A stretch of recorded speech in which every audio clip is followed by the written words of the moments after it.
आगामी परीक्षा में कारगर साबित होंगे। दरोगा, बीपीएससी और आईसीएआर से लेकर सभी प्रतियोगी परीक्षाओं में कारगर होंगे, क्योंकि बदलते सिलेबस के हिसाब से अब बोर्ड जो है वो ज़्यादातर एनसीईआरटी के प्रश्नों पर ध्यान देती है।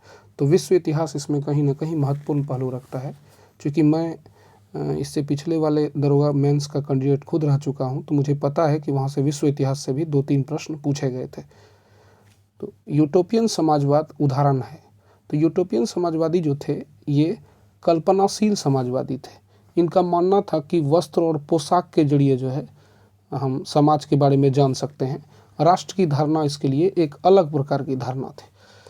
किस फ्रांसीसी कलाकार ने 1848 ईस्वी में सामाजिक गणराज्य का स्वप्न और प्रजातांत्रिक राष्ट्रों के 4 चित्र बनाए थे? तो ऐसा करने वाला फ्रेडरिक सारियू था। कौन विद्वान था? तो फ्रेडरिक सारियू था, जिसको आप देख पा रहे हैं स्क्रीन पर। फ्रेडरिक सारियू ने क्या किया था कि देवी के रूप में जो है स्वतंत्रता की मूर्त के रूप में दिखाया है फ्रेडरिक सारियू ने। तो इस प्रश्न को आपने देखा। मैं आगे चलता हूं।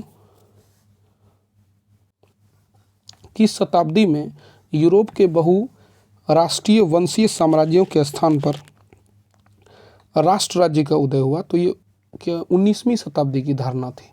राष्ट्र राज्य की पहली बार धारणा 19वीं शताब्दी में प्रारंभ हुई थी, और जो है यह 1830 और 1848 की क्रांति में, फ्रांसीसी क्रांति में स्पष्ट रूप से दृष्टिगोचर होता है। तो इसका क्या आप मारिएगा? 19वीं शताब्दी। क्या उत्तर होगा? ये 19वीं शताब्दी की धारणा थी। कब की धारणा थी? 19वीं शताब्दी की। चलिए आगे चलते हैं। 1882 ईस्वी में साबोन विश्वविद्यालय में किस फ्रांसीसी दार्शनिक ने राष्ट्रवाद की परिभाषा दी थी? तो अंसर्ट रेनन ने दी थी। किसने दी थी? अंसर्ट रेनन ने। तो इसकी परिभाषा दी थी अंसर्ट रेनन ने। अलग बात है कि अंसर्ट रेनन की परिभाषा में बहुत कुछ डिफ़ॉल्ट था। इन्होंने भाषा, जर्सी और जो है क्षेत्र विशेष के आधार पर दी थी, जो कि पूर्ण पर्याप्त परिभाषा नहीं मानी जा सकती है, लेकिन पहली धारणा इन्हीं की थी। जनमत संग्रह क्या है? तो जनमत संग्रह में क्या होता है? ये जो जनमत संग्रह की विचारधारा आई, तो इसमें प्रत्यक्ष रूप से जनता ने सीधे तौर पर जो है अपने प्रतिनिधियों को चुनना प्रारंभ कर दिया, और इसका भी जन्म जो है ये 19वीं शताब्दी से ही माना जाता है, जनमत संग्रह की विचारधारा। तो इसका उत्तर हो जाएगा प्रत्यक्ष रूप से सत्ता चुनना। आगे चलते हैं। रेनन के राष्ट्रवाद की अवधारणा के कमजोर पक्ष थे। अभी जस्ट आपको बताया कि रेनन जो था, राष्ट्रवाद की इन्होंने परिभाषा तो दे दी थी, लेकिन इसके परिभाषा का कमजोर पक्ष था, जिसको हम बता रहे हैं भाषा, नस्ल और धर्म क्षेत्र। ये तीनों थे, यानी भाषा भी थी, नस्ल भी था, धर्म भी था और क्षेत्र भी था। तो ये तीनों क्षेत्र के कारण राष्ट्रवाद की व्यापक परिभाषा तो इन्होंने दे दी, लेकिन इससे जो भेदभाव की धारणा है इसका अंत नहीं हो सका। तो बाद के जितने भी विचारक हैं उन्होंने राष्ट्र को महत्व दिया, वहाँ के लोगों को महत्व दिया, किसी धर्म, जाति या विशेष नस्ल भेदभाव पर इन्होंने राष्ट्रवाद की परिभाषा नहीं दी। आगे चलते हैं। राष्ट्रवाद की पहली अभिव्यक्ति कब हुई थी? तो राष्ट्रवाद की पहली अभिव्यक्ति जो है पूरे विश्व में कौन सी क्रांति जानी जाती है राष्ट्रवाद की पहली अभिव्यक्ति के लिए? तो 1789 की क्रांति पूरे विश्व में राष्ट्रवाद की पहली अभिव्यक्ति के लिए जानी जाती है। ठीक, आगे चलें। फ्रांस के संसद को नेशनल असेंबली से पूर्व क्या कहा जाता था? तो अभी भी आप लोग जानते होंगे कि फ्रांस के संसद को नेशनल असेंबली कहा जाता है। तो इससे पूर्व में इस नाम से नहीं जानी जाती थी, पहले इसको स्टेटन जनरल कहा जाता था। क्या कहा जाता था? Staten general. 1789 की क्रांति के दौरान राष्ट्रभाषा क्या बनी थी? तो संपूर्ण फ्रांस की राष्ट्रभाषा जो थी 1789 की क्रांति के दौरान फ्रेंच भाषा बनाई गई, और इसी से लोगों को एक सूत्र में जोड़ने का प्रयास किया गया।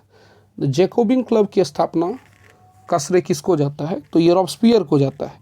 ये आतंक के राज्य के भी संस्थापक थे, और किसको जाता है श्रेय? रॉबस्पियर को। किन्हें जाता है श्रेय? रॉबस्पियर को।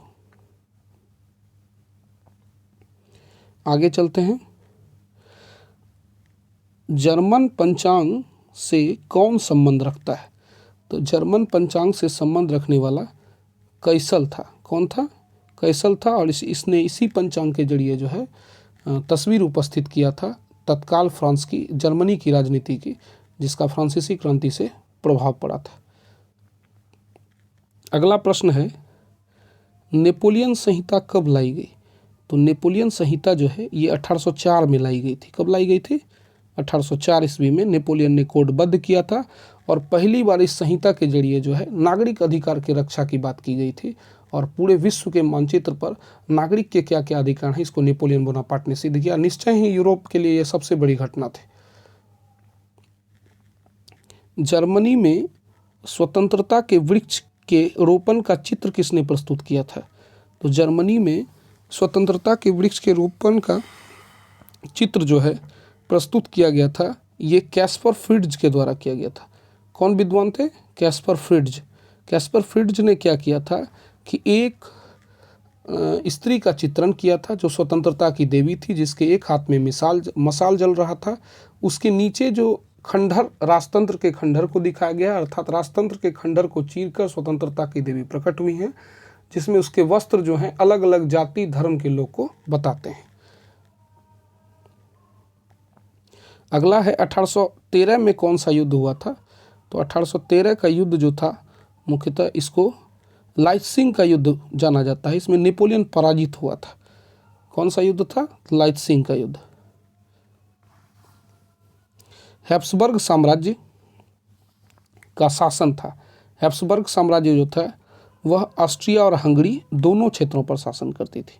हैब्सबर्ग साम्राज्य का कहाँ कब्जा था? तो ऑस्ट्रिया और हंगरी दोनों क्षेत्रों पर कब्जा था।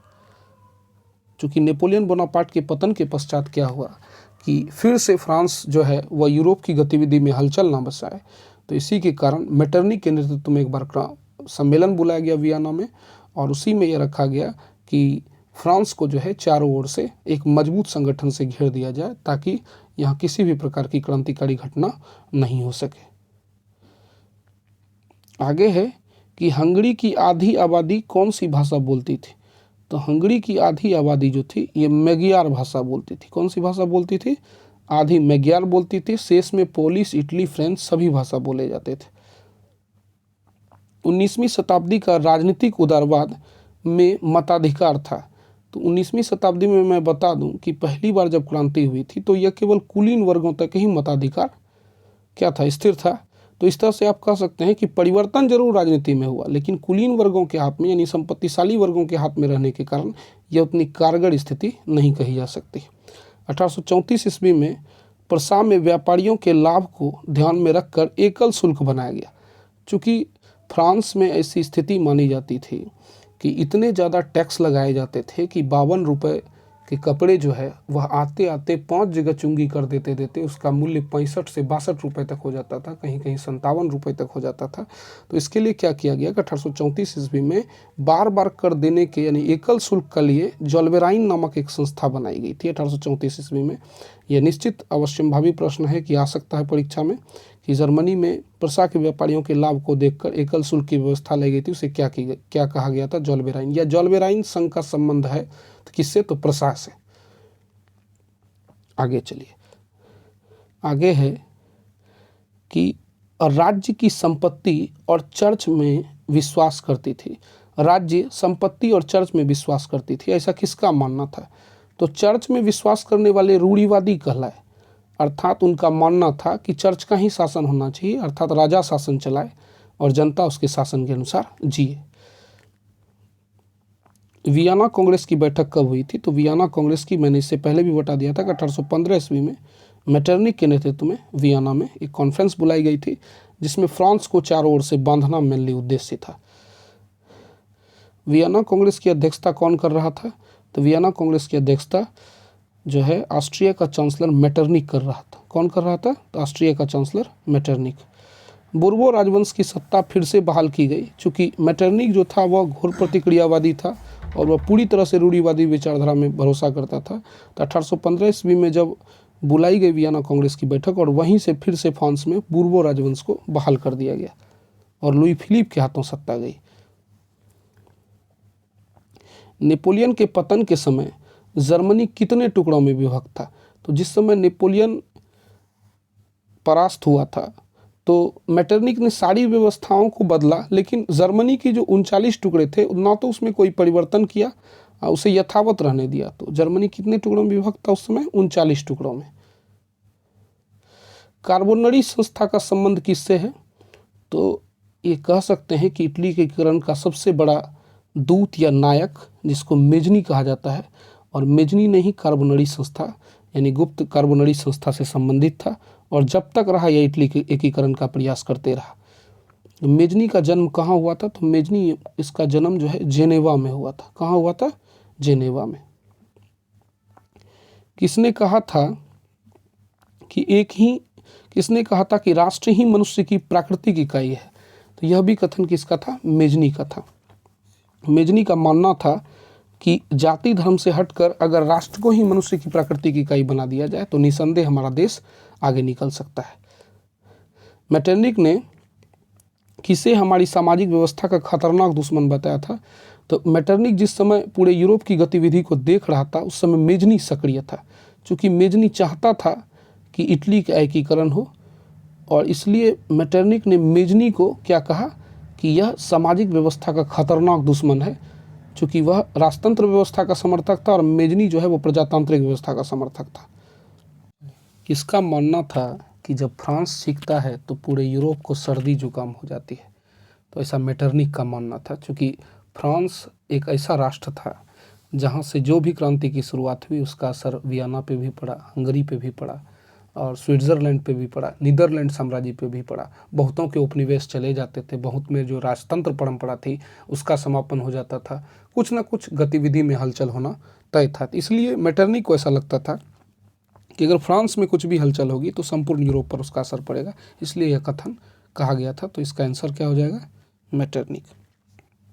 आगे चलिए। 1830 ईस्वी में फ्रांस में लुई फिलिप की अध्यक्षता में किस प्रकार की व्यवस्था लाई गई थी?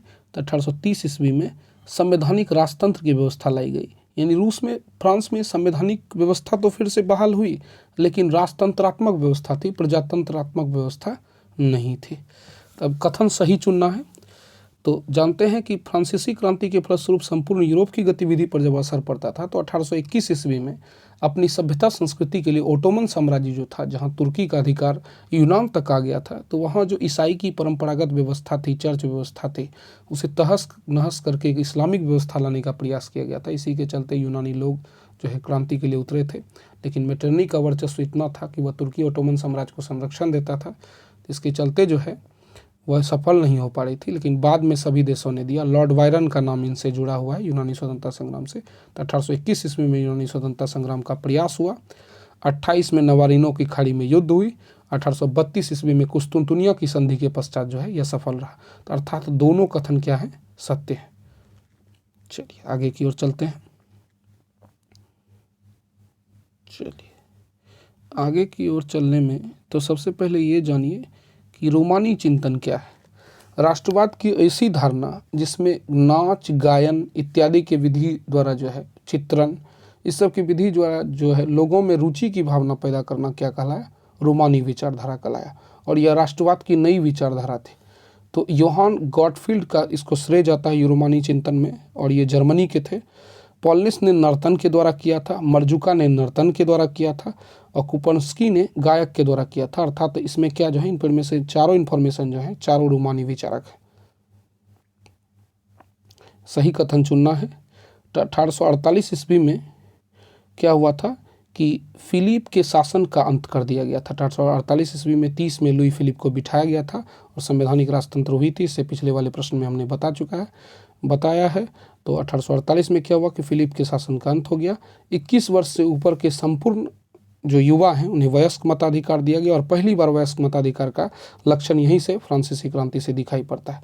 1845 ईस्वी में सिलेनेसिया में जो है बुल्कनों ने विद्रोह कर दिया था। यह भी फ्रांसीसी क्रांति का ही असर था। पूर्व में ही लक्षण दिखाई देने लगे थे। और 18 मई 1848 ईस्वी को फ्रैंकफर्ट संसद की बैठक हुई थी, और ये जो था एक चर्च था, और इसी फ्रैंकफर्ट संसद में जो है लोकतांत्रिक व्यवस्था को बहाल करने की बात की गई थी। अर्थात ये भी सही है, ये भी सही है, ये भी सही है, ये भी सही है। इसका उत्तर क्या हो जाएगा? D number. मुझे ये विश्वास है कि ये 32 प्रश्न इतने कारगर हैं कि इससे दरोगा, बीपीएससी और ICAR से लेकर अन्य सभी प्रतियोगी परीक्षा में, चाहे SSC की परीक्षा हो, MTS की परीक्षा हो, कहीं ना कहीं इससे प्रश्न आएंगे।